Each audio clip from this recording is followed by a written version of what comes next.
My name's Lewis, and I play Jack the pharmacist. The part of Dr. John. Here's my one card. My name is Kai Xian, and the role I played in the video was a clinic manager.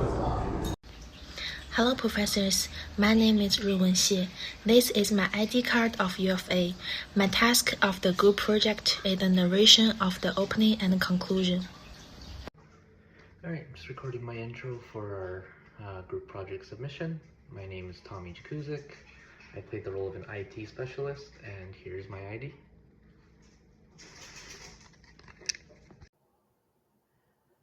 My name's Alyssa Schmode, and I play the role of implementation lead. Hello everyone, my name is Sabrina. In any organization, change can be difficult. When an established system is replaced by new technology, the transition can feel overwhelming. For long-term professionals like Dr. John, who has decades of experience, a shift in workflow can be especially challenging. In our scenario, our hospital is switching to a new system, Connect Care, an electronic health record system. Today, we follow the journey of 5 team members who are working together to ensure that this challenging is successful.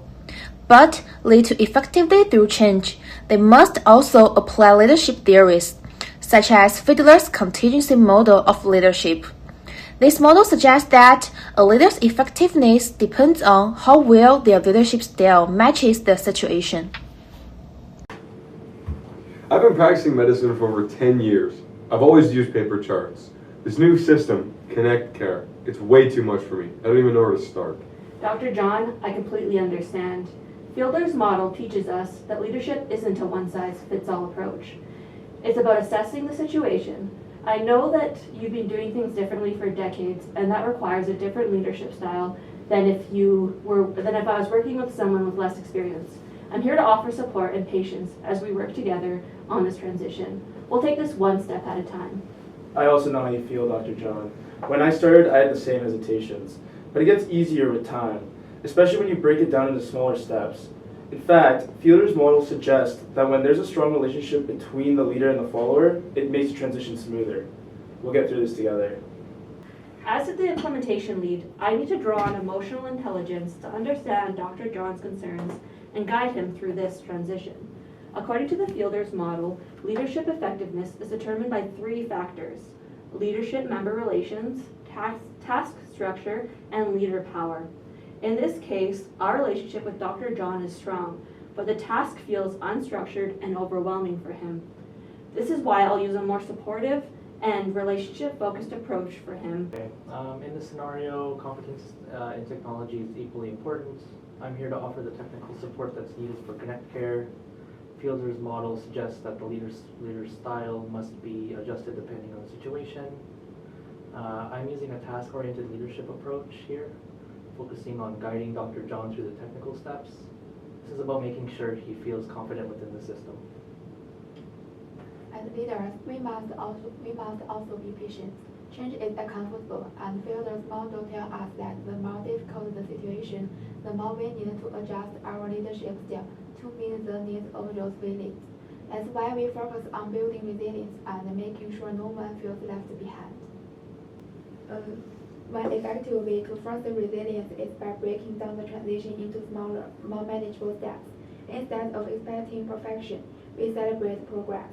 For example, when the colleague successfully completes a task like entering an order, we acknowledge it, perhaps even with something small like a coffee or a moment of recognition. This builds their confidence and shows that small victories matter. Okay, every small victory adds up. Once you've mastered a few basic tasks, you'll be more confident.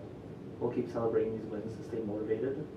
And this is where we leverage the positive leader-member relations, as Fiedler suggests, helping Dr. John feel more support so he can thrive in his new environment. Sweet. Okay, every small victory adds up. Once you've mastered a few basic tasks, you'll be more confident. We'll keep celebrating these wins to stay motivated. And this is where we leverage the positive leader-member relations, as Fiedler suggests, helping Dr. John feel more support so he can thrive in his new environment. That's exactly right. By using Connect Care, we are enhancing the quality of care that we provide. Fielder's model tells us that when leadership matches the situation and there's mutual respect, we increase our chances of success. The transition is a large part of effort to improve healthcare if possible. Every one of us plays a role in making this work. As we wrap up, it's clear that leading through change requires a deep understanding of both the task at hand and the people affected by it. In this scenario, the leader must embody emotional intelligence, not only to manage the logistics of the technology, but also to support their colleagues emotionally and psychologically. It's about ensuring that your colleagues feel heard and supported while also guiding them towards their success. By respecting their expertise and empowering them with the tools and confidence to navigate the system, we can create an environment that supports both personal and professional growth during the transition. Leading through change requires a balance of technical expertise and emotional intelligence. As a leader, it's my job to guide others through the process, showing empathy, building resilience, and offering encouragement. By applying Fielder's contingency model, I'm able to adjust my leadership style to the situation, recognizing that different people and circumstances require different approaches. Change may be uncomfortable, but staying patient and fostering a culture of support, we can achieve our goals and do great things. That's exactly right. By using Connect Care, we are enhancing the quality of care that we provide. Fielder's model tells us that when leadership matches the situation and there's mutual respect, we increase our chances of success. The transition is a large part of effort to improve healthcare if possible. Every one of us plays a role in making this work. As we wrap up, it's clear that leading through change requires a deep understanding of both the task at hand and the people affected by it. In this scenario, the leader must embody emotional intelligence, not only to manage the logistics of the technology, but also to support their colleagues emotionally and psychologically. It's about ensuring that your colleagues feel heard and supported while also guiding them towards their success. By respecting their expertise and empowering them with the tools and confidence to navigate the system, we can create an environment that supports both personal and professional growth during the transition. Leading through change requires a balance of technical expertise and emotional intelligence. As a leader, it's my job to guide others through the process, showing empathy, building resilience, and offering encouragement. By applying Fielder's contingency model, I'm able to adjust my leadership style to the situation, recognizing that different people and circumstances require different approaches. Change may be uncomfortable, but staying patient and fostering a culture of support, we can achieve our goals and do great things. The big picture here is patient care. Connect care isn't just about switching to a new system. It's about improving patient safety and efficiency. When we work as a team, we ensure best communication across departments, fewer errors, and ultimately better outcomes for our patients. A leader in this situation must also create a vision for the future. It's about framing this technological change as an opportunity to improve patient care and streamline workflows. When we can show how this new system aligns with the broader organizational goals and mission to improve patient outcomes and increase efficiency, we help individuals see the bigger picture. The new system is not just a change for the sake of technology. It's part of a broader goal to enhance care delivery. This vision helps guide and motivate others, especially when they feel uncertain about the transition. The key here is align the process with the team's goal. You don't have to have a formal title to be a leader. In our team, leadership wasn't just about giving instructions. It was about support, empathy, and showing up for each other. As a pharmacist, I wasn't leading the implementation, but I stepped up by being a source of encouragement for Dr. John. I shared my own struggles with learning the new system, and that vulnerability helped build trust. By breaking down the process into smaller, manageable steps, I helped foster resilience and reminded him that progress is more important than perfection. Leadership in this context meant listening, validating, and empowering others, and that's something we can all do, no matter our role. As implementation lead, I learned that leadership is not a one-size-fits-all approach. It's about adapting to the unique needs of each individual and adjusting your leadership style accordingly. In times of change, Like implementing a new system, leadership requires emotional intelligence, being in tune with people's feelings, and being flexible with your leadership style, especially when leading someone like Dr. John, who has decades of clinical experience. Fielder's contingency model of leadership teaches us that leadership success depends on matching our leadership style to the situation, which is why I focus on building strong relationships, showing empathy, and providing clear guidance. At the end of the day, leadership isn't about tasks, it's about nurturing confidence, fostering resilience, and empowering others to change. By adapting to the needs of my team, I can ensure that everyone moves forward together with success. Clinical managers play a critical leadership role in the connected care system implementation. They were not only change leaders, but also spotters of their team and visionaries. In the face of uncertainty of system change, clinical managers have shown strong leadership skills, using Fiedler's model of contingency to adapt their leadership style to meet the needs of the staff in different situations.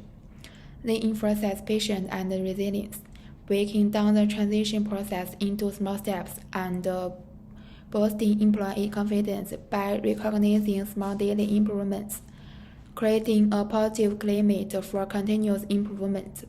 Excellent leaders are not only able to align resources and drive process, they are also able to stabilize and inspire at clinical moments, ensuring that the team completes the transformation successfully and ultimately achieve better patient care.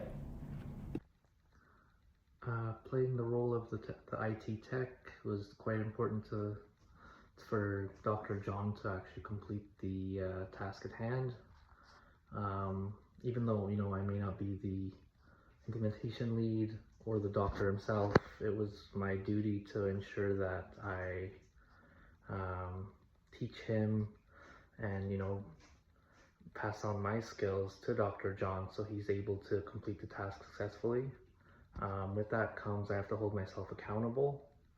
I have to lead by example, and I have to still, implement small wins and celebrate the small victories. And I think overall, with this course and with this project leadership, I learned that I have to hold myself accountable, have a good sense of self-awareness, and also be a good follower while being a good leader and being a critical thinker and being able to, be an effective communicator, and yeah. I am really excited about what I learned in this course. I'm excited to apply it into the real world and my business ventures, as well as my career in finance. So the most impactful things that I learned was not only the concept of empathy, but emotional intelligence, and I'm really excited to see how that translates into the real world, leading a team and gaining the trust of the people around you.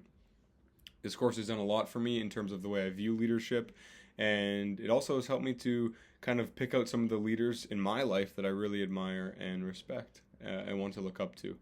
So thank you to this course. It has taught me a lot about business and leadership, and I'm really excited to see how it translates into the real world. This team's success wasn't just about implementing a new system, it was about embracing change together. Through collaboration, empathy, and shared commitment to a common goal, they navigated the challenges of transition and set the stage for a brighter future for their patients and their hospital. By applying leadership like Fiedler's contingency theory, they ensured that leadership was adaptive and supportive, making all the difference in the success of the change process. Leading through change is a delicate balance of technical expertise, empathy, and clear communication. By applying leadership models, fostering resilience, and providing a clear vision, we can guide our colleagues, even those who are struggling through this process. We must also acknowledge their experience and support them in ways that build confidence and respect. Their emotional intelligence will lead not just by the task at hand, but by the relationship we nurture. Thank you for your time and attention.